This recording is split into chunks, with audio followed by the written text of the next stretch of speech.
everyone, it's Hannah here from Virtually Fluent. Welcome to today's video, which is a vocabulary building video. We're going to look at the names for containers, food containers. So where do we store our food and in which containers do we buy our food? So we're going to review all of that vocabulary in today's vocabulary boosting video. Let's get started with those food containers.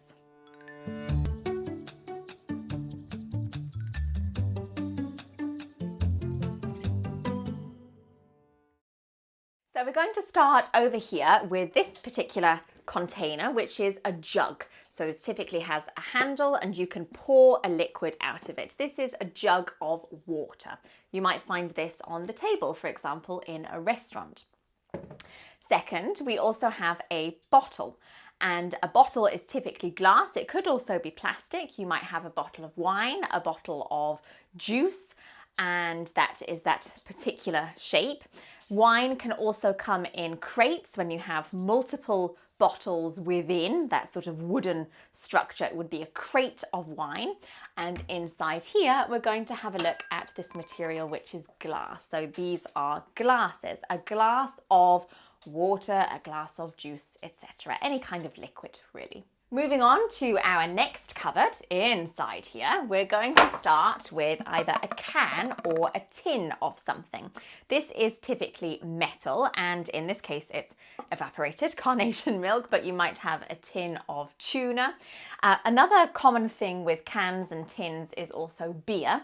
Beer can also come in a 6-pack of, so you would get 6 individual cans in one packet together, and you could also have a barrel, which are those big wooden structures which are stored. You might find those in pubs, for example. So that's slightly different for beer.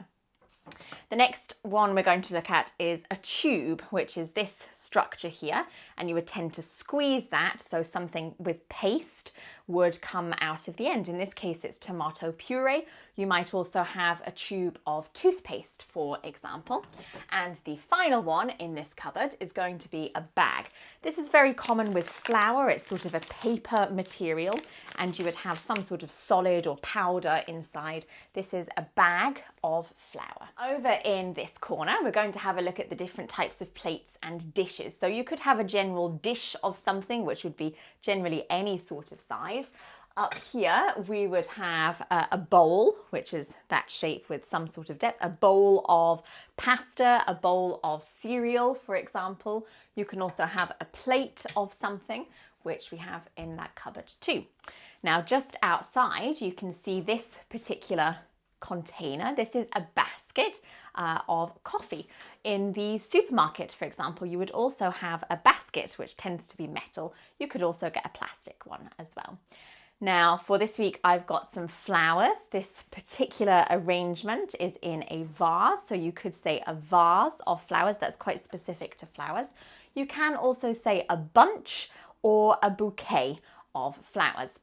The word bunch is when you have lots of individual things gathered together. For example, a bunch of bananas or a bunch of grapes. Flowers is quite specific also with that bouquet container. And over here in the corner, you can see a roll, which is where we would have, in this case, is kitchen paper. You would have toilet paper also on a roll, wrapping paper for presents, and it's in that sort of circular shape, and that tends to unravel either out or in. So that would be a roll of kitchen paper in this case. Next, we're moving on to this cardboard material, which is in this oblong shape, and this is a box. This is a box of cereal. You could find actually a lot of foods tend to come in boxes. This case, boxes of cereal. Next, we're moving on to this container here. This particular one is a bag. It tends to have a handle that you can hold.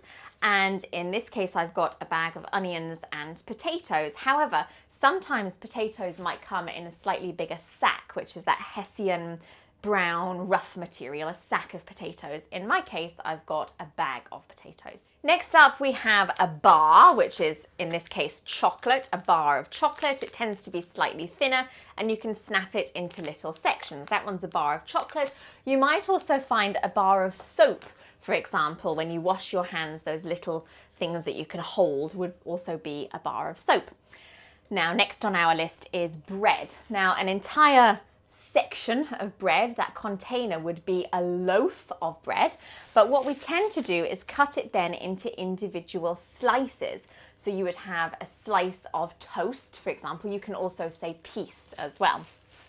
Piece we use for lots of different things. It's when it's one smaller part of a bigger thing, for example, a piece of cake or a piece of pie, in this case a piece of toast. And the final one that we're going to look at here is a packet.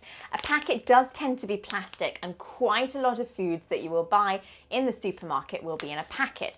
In this case, it's a packet of rice. You might have a packet of pasta, so anything with that plastic material. Next up, we're going inside the fridge. So let's have a look at some containers in here. The first one we have is a jar. So this would be a glass material. You would often find like this, a jar of jam, a jar of marmalade, some chutney, any of those glass materials with that lid on the top would be a jar. Now the next one we're going to have a look at is a tub. In this case I have a tub of butter. You can see it's quite deeply set. You might also find a tub of ice cream as well, and it would have that separate lid to the actual container. And the last one that we're going to have a look at in here is a carton. So cartons would tend to have liquid inside them. In this case, it's a carton of milk, again with a little lid on the top, and it's sort of a cardboard material. It's protected inside by some sort of layer of either aluminium or plastic or something like that. But the outside is that cardboard material, a carton of milk. And that's all we're going to look at in the fridge today. And the final little cupboard we're going to have a look at is with tea and coffee. So in this case, we have this which we would tend to drink either a coffee or a tea from, with the handle, and it's quite thick. This would be a mug. You can have a mug of coffee, a mug of tea. You could also have a cup. Sometimes we call it a cup.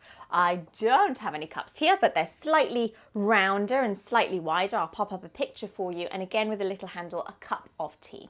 If you are looking for something slightly bigger, where you would store more of the liquid inside, like this one here, this would be a pot of tea. A teapot is the actual object itself. A pot of tea, again, with its lid, and also with coffee, a pot of coffee too. And that's everything in terms of food containers. So hopefully you've learned some new vocabulary today in English to write your shopping lists in English, or to talk about food containers and general containers around the house in the English language. If you did learn something new, go ahead and give us a thumbs up, a like.